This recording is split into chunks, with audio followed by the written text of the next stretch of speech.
नमस्कार, मैं राजेश श्री अरविंदो सोसाइटी की तरफ से आपका स्वागत करता हूं। हम आपको शिक्षा में शून्य निवेश नवाचार कार्यक्रम ZIA द्वारा संकलित रोचक नवाचार के बारे में हम आपको विस्तार से बताएंगे। इस वीडियो में मैं आपको बालिका शिक्षा और स्वास्थ्य से संबंधित दादरा एवं नगर हवेली के शिक्षकों, नवाचारी शिक्षकों द्वारा विकसित एक शून्य निवेश नवाचार के बारे में आपको बताने जा रहा हूँ, जिसका नाम है कन्याओं का भविष्य सृजन। ये जो केस स्टडी है और जो नवाचार है, दोनों में जो खास बात है और मुख्य बात है जो दोनों में मेल खाती है, वो यही है कि हमारे देश में आज भी जो बालिकाओं की नामांकन दर है और साथ साथ में जो उपस्थिति दर है, वो एक बहुत बड़ी चुनौती है।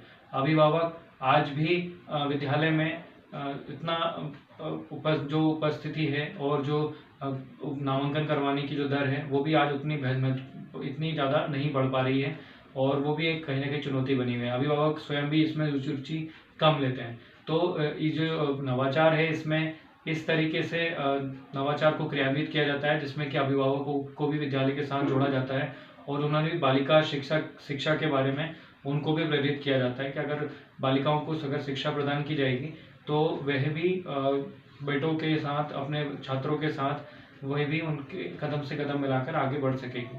तो इसी कड़ी में जो कन्याओं का भविष्य सृजन है, वो नवाचार विद्यालय में क्रियान्वित किया जाता है। तो इसे क्रियान्वित करने के लिए ये 3 अलग अलग प्रकार से किया जा सकता है। सबसे पहला प्रकार है जिसमें नुक्कड़ नाटक है। नुक्कड़ नाटक में जैसे अलग अलग किरदार हैं, हमारी पुरानी जो कहानियां हैं, पहला जो स्वतंत्र संग्राम आंदोलन हुआ था और उसमें जो लक्ष्मीबाई का किरदार है, तो लक्ष्मीबाई की जो कहानी है उससे कई सारी बालिकाओं को प्रेरित किया जा सकता है। तो इस तरीके की ही कोई कहानी ली जा सकती है। मान लीजिए उदाहरण के लिए अगर हम लक्ष्मीबाई की कहानी ही अगर हम लेते हैं तो उसी पर एक नुक्कड़ नाटक करने के लिए छात्राओं को प्रेरित किया जाता है और पहले सबको कहा जाता है कि वो लक्ष्मीबाई के बारे में पढ़े। लक्ष्मीबाई के बारे में पढ़ने के बाद फिर वो प्रेरित होती हैं और वो उस कहानी के ऊपर एक नुक्कड़ नाटक तैयार करती है। नुक्कड़ नाटक तैयार करने के लिए हफ्ते भर का समय शिक्षक निर्धारित करते हैं कि आपको एक हफ्ते में इस नाटक को पूरी तरीके से तैयार करना है।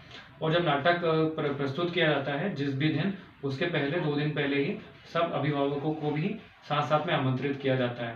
अभिभावकों के लिए आमंत्रण कार्ड बनाए जाते हैं। छात्राएं स्वयं आमंत्रण कार्ड बनाती हैं और उन कार्डों पर को वितरित भी किया जाता है। और निश्चित दिन जब ये जो नाटक है, जब ये किया जाता है, तो जितने भी सारे अभिभावक इसे देखते हैं, वो कहीं ना कहीं अपनी बच्चों के प्रति प्रेरित होते हैं कि कैसे लक्ष्मीबाई ने अकेले स्वयं के अपने अकेले दम पर अंग्रेजों के साथ युद्ध उन्होंने लड़ा और अपनी झांसी को उन्होंने नहीं दिया और साथ ही साथ में वो वीर गति को भी प्राप्त हुई।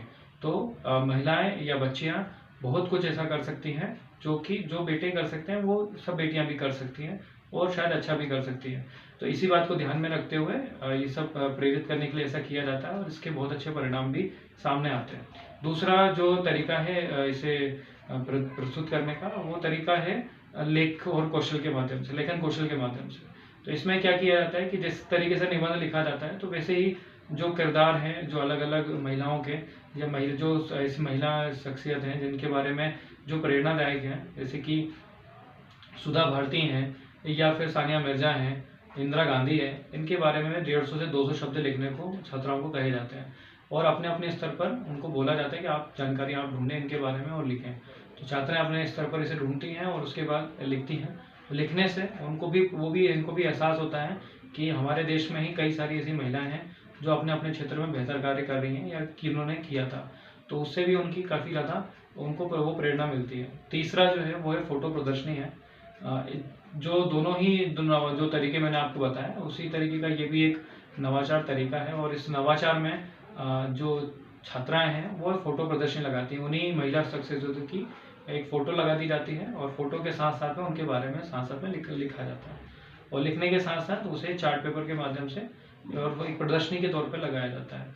तो इससे भी काफ़ी जो शिक्षा की गुणवत्ता है वो भी बेहतर होने के साथ ही साथ में जो बालिकाओं की नामांकन दर है और उपस्थिति दर है वो भी बेहतर होती है।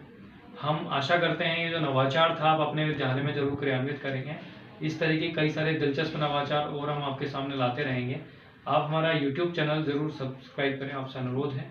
और यदि आप इसे फेसबुक पर देख रहे हैं तो भी आप ZIA का जो पेज है उसे लाइक करें।